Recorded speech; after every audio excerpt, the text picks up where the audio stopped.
Let's read some Glitch in the Matrix stories, part 84. This all happened on January 12th. I was watching Sam and Colby with my healthy dog on my lap. I don't like that she said healthy dog. Is something gonna happen to the dog? My friends called me and wanted to meet up at the pool since it was perfect summer swimming weather. I got there first and swam around for a while before my friends came. After a few hours, they left and it was just me and a few other people. I remember one of the lifeguards coming up to me and telling me that the pool was closing soon, so I should start packing my stuff away. The only people left at the pool were an older couple who were just leaving, a mom and her 4 kids, 2 random teenage boys, and of course me and the lifeguards. I left the pool and started to drive back home. When I arrived home, my dog was lying on the floor unalive.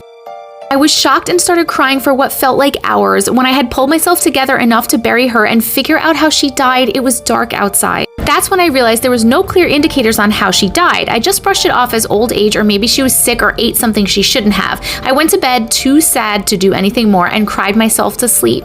When I opened my eyes, I was in the pool again. I was in my bathers and it was the morning. My friends had only just arrived and jumped into the pool exactly how I remembered it happening before I'd fallen asleep. My first thought was a lucid dream. That's when I remembered my dog and got out of the pool quickly, ready to drive home. I said bye to my friends, and when I got home, I saw my dog about to take a drink of water, but I stopped her before she could because there was a cane toad floating around in the water. A cane toad is a really poisonous frog that can kill dogs. We have a lot of them where I live in Australia. I put the toad in a jar and set it down on the kitchen table. That's when I woke up again to my healthy dog licking my face. To say that I was confused is an understatement. I was in bed, it was morning, and I was still in my bathers because I was too sad to change before bed last night. What? That's when I remembered the cane toad. I jumped out of bed and bolted to the kitchen only to see a cane toad in a jar sitting on the table. Fast forward to about 5 years later, and me and my friends still have no idea what happened on that day. They say they don't even remember me leaving early or anything like that, but they do remember going to the pool with me on that day, which rules out that it was a dream and a dream theory. My family thinks it might have been a dream, but that doesn't explain the cane toad on the table when I woke up,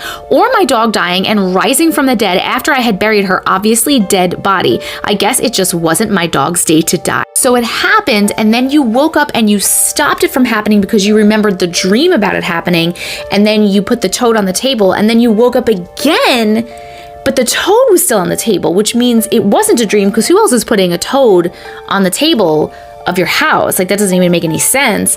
That's crazy. You just were like skipping around timelines, but I'm glad your dog is okay. What do you guys think?